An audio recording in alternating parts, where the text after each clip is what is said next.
मेरे सबसे अच्छे और प्यारे दोस्तों, भगवान श्री कृष्ण कहते हैं, जो आपके पास है, आपका संसार है, उसमें खुश रहना सीखिए। क्योंकि भले ही आप मानते होंगे कि आप संसार के लिए कुछ नहीं हैं, पर कुछ लोगों के लिए आप पूरा संसार होते हैं। श्री कृष्ण कहते हैं कि भरोसा खुद पर रखो तो ताकत बन जाती है और दूसरों पर रखो तो कमजोरी बन जाती है।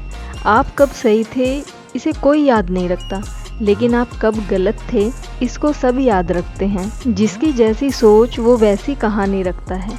कोई परिंदों के लिए बंदूक तो कोई परिंदों के लिए पानी रखता है। दोस्तों, यदि जीवन आपको ज़्यादा वक्त हंसाए तो समझना अच्छे कर्मों का फल मिल रहा है, और जो रुलाए तो समझना कि अच्छे कर्म करने का समय आ गया है। श्री कृष्ण कहते हैं कि इस दुनिया में सिर्फ दो व्यक्ति सबसे ऊपर होते हैं। एक वो जो शक्तिशाली होकर भी क्षमा कर देते हैं, और दूसरे वो जो दरिद्र होकर भी कुछ दान कर देते हैं। कहते हैं आपके जीवन का सबसे अच्छा संचालन तब होगा जब आप इन बातों का ध्यान रखेंगे। परेशानी आए तो ईमानदार रहें, धन आ जाए तो सरल रहें, अधिकार मिलने पर विनम्र रहें और क्रोध आने पर शांत रहें। तो दोस्तों, आज का हमारा विषय है मोह। मोह एक ऐसा अट्रैक्शन, मतलब एक ऐसा आकर्षण जिसे छूटा न जा सके, एक ऐसा खिंचाव जिस पर हम काबू ना पा सके। यही होता है ना मोह।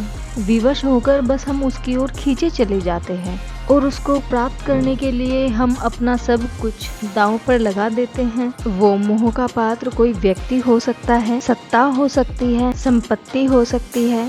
दोस्तों, वो वस्तु हो सकती है, शराब या जुए जैसी कोई लत हो सकती है। दोस्तों, जैसे लोहा चुंबक से छूट नहीं सकता, वैसे ही हम मोह से नहीं छूट पाते हैं, और हम मानते हैं कि मोह प्रेम का गहरा रूप है। दोस्तों, मोह और प्रेम में क्या भेद है? हम सबको हमेशा अपने मन का मोह ही प्रेम लगता है, परंतु हम गहराई से विचार करेंगे तो तुरंत ही जान पाएंगे। दोस्तों, प्रेम और मोह के बीच एक बुनियादी भेद है। जब प्रेम होता है तब हम किसी के सुख की इच्छा करते हैं, और जब मोह होता है तब हम किसी के सुख की कामना करते हैं। दोस्तों, बस इतना सा सोचने मात्र से ही बस प्रेम और मोह के बीच जो भेद होता है वो समझ में आ जाता है। किसी व्यक्ति के प्रति जब हमारे मन में प्रेम होता है तब हम उसको सुख देने का प्रयास करते हैं। जब मोह होता है तब हम उसके माध्यम से स्वयं को सुख प्राप्त करने के लिए प्रयत्न करते हैं। दोस्तों, प्रेम का जो केंद्र बिंदु होता है उसमें हम तो बिल्कुल भी नहीं होते,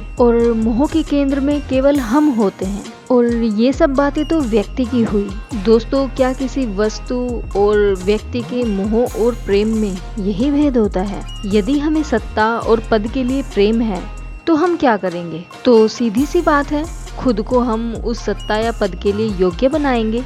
परंतु अगर हमें उस सत्ता या पद के लिए मोह है तो हम उसको पाने के लिए हम कोई अनुचित कार्य भी कर सकते हैं। उसको पाने के लिए हम कोई भी अनुचित कार्य करने को तैयार हो जाएंगे। संपत्ति के लिए प्रेम है तो हम मेहनत करेंगे, और यदि मोह है तो चोरी करेंगे। दोस्तों, हमें जिस वस्तु या व्यक्ति से मोह होता है हम अपने सारे सुख का आधार उसे ही मान लेते हैं, और जब वो प्राप्त नहीं हो पाता तब हमारा मन दुखी होता है। बस रात दिन हम उस वस्तु को पाने के बारे में सोचते हैं। दोस्तों, उसे पाने के लिए हम उचित अनुचित का विचार नहीं करते। यही कारण है मोह से भरा व्यक्ति स्वयं को और समाज को दोनों को हानि पहुंचाता है। दोस्तों, मोह से छूटने का सिर्फ एक उपाय है, मोह को प्रेम में परिवर्तित कर दे।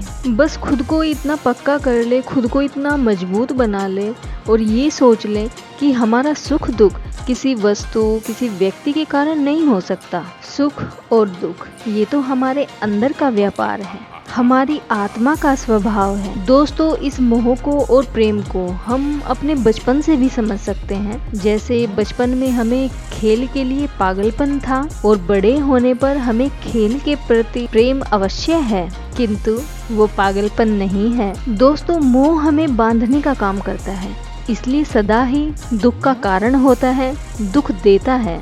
तो दोस्तों, व्यक्तियों से, चीज़ों से मोह छोड़कर उनसे प्रेम करने की कोशिश कीजिए। तो दोस्तों, आज के इस नए ऊर्जावान विचार के साथ हम आज के दिन की शुरुआत करते हैं। हेलो फ्रेंड्स, गुड मॉर्निंग, सुप्रभात, सुभाषित, नमस्ते सभी को, बड़ों को नमस्कार, छोटों को ढेर सारा प्यार। तो स्वागत है आपका आपके यूट्यूब चैनल पर। मैं आशा करती हूँ कि आप सब अच्छे होंगे, कुशल मंगल होंगे, दिल्ली होंगे या बरेली होंगे, अपनी जीवन शैली में मस्त होंगे, व्यस्त होंगे और आप सबकी कृपा से, दुआओं से मैं और मेरा परिवार भी सकुशल मंगल है। तो दोस्तों, हमारे दिन की शुरुआत होती है सुबह 5 बजे। तो सुबह सवेरे दीदी की बेटी और उसकी फ्रेंड घर पर आई थी, क्योंकि इनके स्कूल में जन्माष्टमी सेलिब्रेशन है, तो उसके लिए कृष्ण जी की वेशभूषा में तैयार होना है, तो इसलिए मेरे पास आई हैं और इनको 7:30 बजे तक स्कूल जाना है। तो मैं फटाफट से इनको रेडी कर देती हूँ, कहीं लेट ना हो जाए और हमारे दोनों कान्हा को मैडम से कहीं डांट फटकार ना पड़े, तो इसलिए मैं इनको टाइम से पहले रेडी कर देती हूँ। दोस्तों, बच्चे मन के सच्चे होते हैं और इसीलिए स्कूलों में इन सब त्योहारों को मनाया जाता है, जिससे हम बच्चों को एक दूसरे की संस्कृति के प्रति सम्मान सिखा सके और उनके अंदर एक जिम्मेदार नागरिक का भाव पैदा कर सके। दोस्तों, हिंदू, मुस्लिम, सिख, ईसाई आपस में भाई भाई होते हैं, सब एक ही हाड़ मांस के बने होते हैं।